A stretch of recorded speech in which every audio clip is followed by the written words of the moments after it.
Yeah, in the spirit of the Mother's Day that is approaching, so I come up to share with us few things that can help you to influence a man as a woman. This day when you go into the internet, you see that a lot of women are expressing loss of power over the influence over their man. So a lot of women express the inability to do that. And being that in most culture, especially in the black, the Igbos, where it's an honor for a woman to be married. So yes, it's an honor to be married, but in the sense that the man is doing a woman a favor to get married to her, to pay her bride price. Some women go go with this mentality to their marriage in a way that they get lost, they don't know, they don't own their voice, they don't play their role well, they don't know their power. And guess what? This is really affecting our productivity as a woman. If you can be sincere with yourself, if it's not you, someone you know maybe is going through this same thing, whereby the woman doesn't feel having power over the man. Not meaning that you're going to control the man or manipulate the man, but where you can really have a say to some decisions, to some outcomes, to some things that is going on around the family and even into about your own life as a woman. But here's the thing. At the end of this video, you're going to learn, I believe, one or two things that can help you to influence your man positively. But before I go further, I would like to share with you what influence means from the dictionary level. So here, I have it that influence means the ability to shape or affect someone's thoughts, behavior, or decision without using force or authority. Is about persuasion and impact, getting people to see things in a different way. And this, I have to say, if you want to influence your husband, sis, the first thing you want is to have that leadership mindset. I don't mean the leader where you are the boss, but I mean a leader. A leader is a servant, yeah, but I don't mean that you're going to be a servant. Or you having the belief, because before you become a leader, you need to know yourself. Before you influence this person, you need to know your power of influence. Because if you believe you can actually do it. But when you don't believe and vibrate in that feeling, you can't. So you really need to know yourself and have a that self develop that self-love, self-awareness, self-love, and self-development to a certain level. Not like you're going to have all figured out, but at least you should be someone who love yourself. You should love yourself and have self-respect for yourself. Then the very person you want to influence as a woman and even your children, because this is applicable to influencing your children, the person needs to have that feeling or notion that you really care about them, that you really love them. You can't influence someone that feels that you don't love them, that feels that you don't value them. When a man is feeling that you disrespect him, that you don't value him, that you don't love him, he won't comply. He won't see it in another different dimension of what you are proposing. So you really need to make this person understand that you really have their best interest in heart. Let me give you an example. In the Bible in Genesis, Eve was able to influence Adam to eat the forbidden fruit. Why? Because Eve knows her power. Eve occupies a special place in Adam's life. And that was why when she gave Adam the thing, whether by talking, by especially communication is key. She communicated and making it look like there are more to gain from this. Adam complied. Eve did not propose it that eat this fruit and I will be better. But he made this because men likes things that will make their ego, glorify them, make them feel important. So I believe that Eve, I'm thinking that Eve may have presented that case because you know why Eve actually failed the test. He failed because she was really desiring to have more power.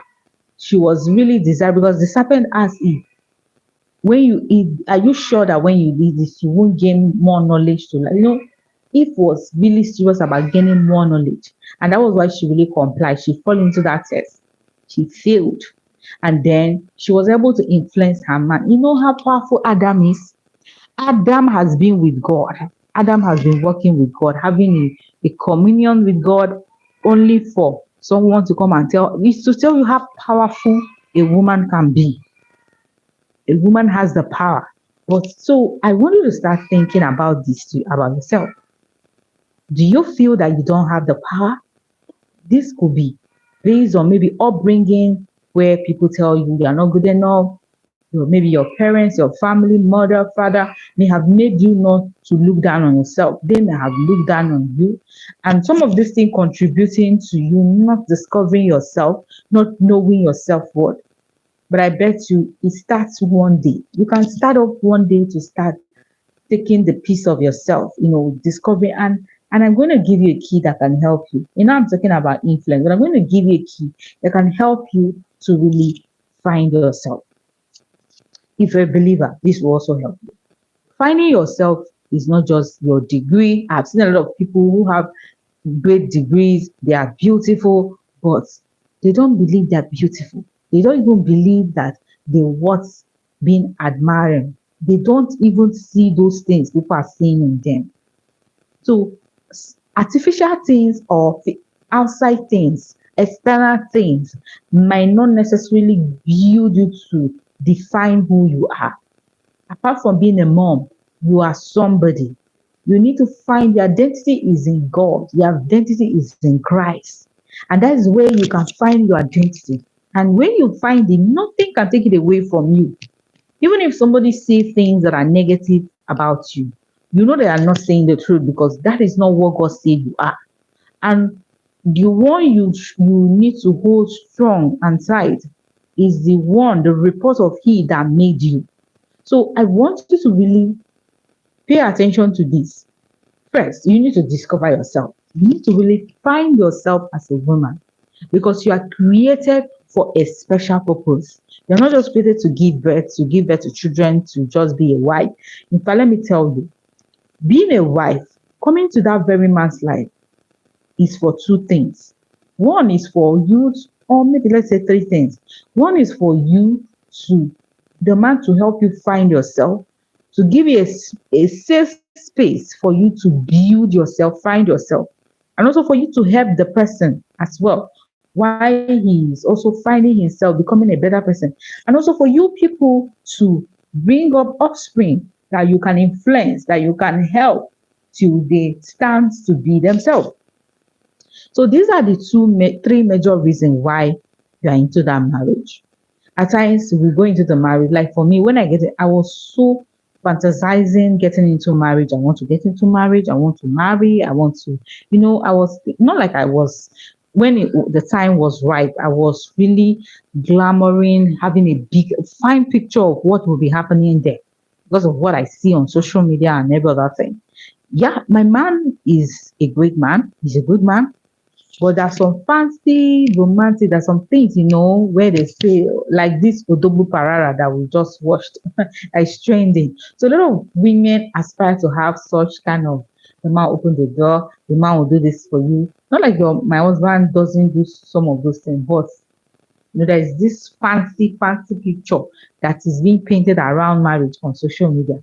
So and when I went to that expectation, I was just coming to, yes, I was building myself before marriage, preparing myself to be a better person, to be virtuous, to be industrious, to be good mother, good wife. So I went to the marriage to have a big bag of expectations. But I found out that I am responsible for my happiness. I was actually expecting that my husband should be making me happy. I got disappointed. Yeah, not like he's not making, but the kind of happiness I have and I needed was not given to me by him. I got my happiness from God and from my own self. So you really need, so if you're single listening to this, watching this, I want you to understand that marriage is not just about love. You really need to be prepared. You're going there for to work. You really need to understand that you're going to play a better role in the person's life and your own life to become a woman, a better woman. So the influence you're talking about, you really need to be, have a special place in the man's life for you to really influence the man. Like I've used the area of Eve. Even Sarah did that.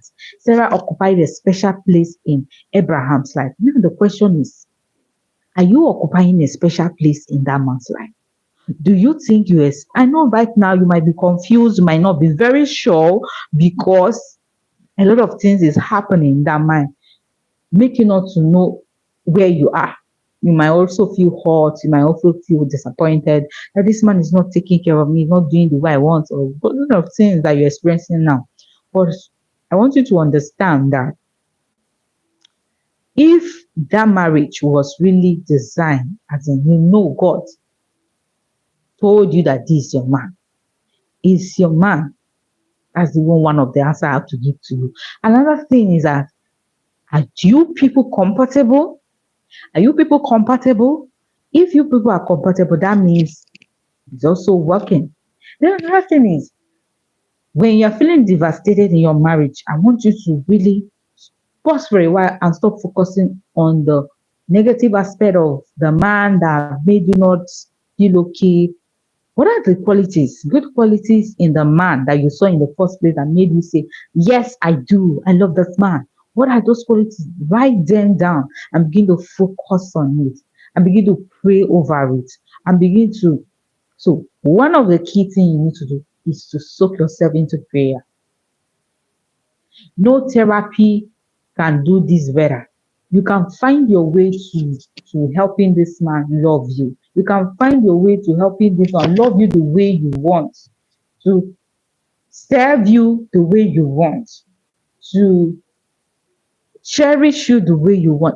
When I got to marry, I was thinking that my husband will read my mind. Like, when during those friendship days, at some point, it's as if he reads my mind to know what I want. But in a marriage, I found out that I'm the one knowing his mind more. And I'm like, I even have to say that, like, babe, it seems like you don't read my mind again. You don't know my mind. That's funny, but that's just it.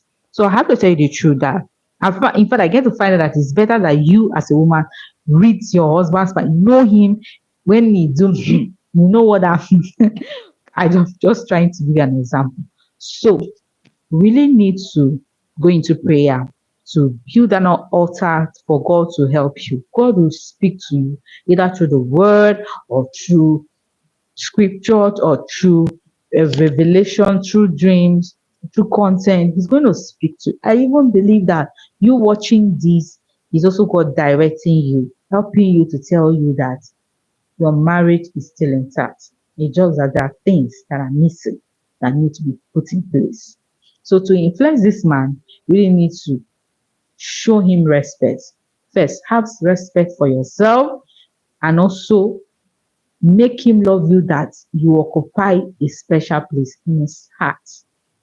And again, the last key that I will give you is when it becomes so bad in that marriage that you can be after praying, which I know that prayer can solve. God will give you answer, God will give you direction. The next thing you're gonna do is communicate. Communicate to him, speaks to him, let him know this is not you mobbing word or trying to, but you say it exactly how you are feeling. Like, babe, whatever you call him, I don't like this way I'm feeling. First of all, I believe you are this. Make him feel important, and then you are high expectation about him, and then how the way he's speaking to you doesn't sound well to you. Like, with this, sis, I believe you really make that man to have a rethink. And if you don't react instead of responding, hmm, you will also help him become matured in dealing with you, in handling you. And if you want anything, please don't assume that you know. Communicate. I believe you occupy a special place in this matter, but you need to go back to the board, go back to the maker of marriage, and pray your way out. But I believe these tips will help you. In my next video, I'm going to share with you more tips on how to tap into your divine feminine energy, on how to influence your society, your audience, your husband, your children. This also applies to children. If your children doesn't feel you love them, you don't care, you can't influence them. You really need to make them feel that they are winning. You don't need to make them feel important for them to see things in a different. You don't need to make them see the benefit they will get, not just that you will get. For them to really see things in a different way. I believe this will help you. I believe this helps. All right. If you have any question, do well to drop it on the comment section. Till we meet in my next video, do well to share this video to a sister who needs to hear it. Bye for now.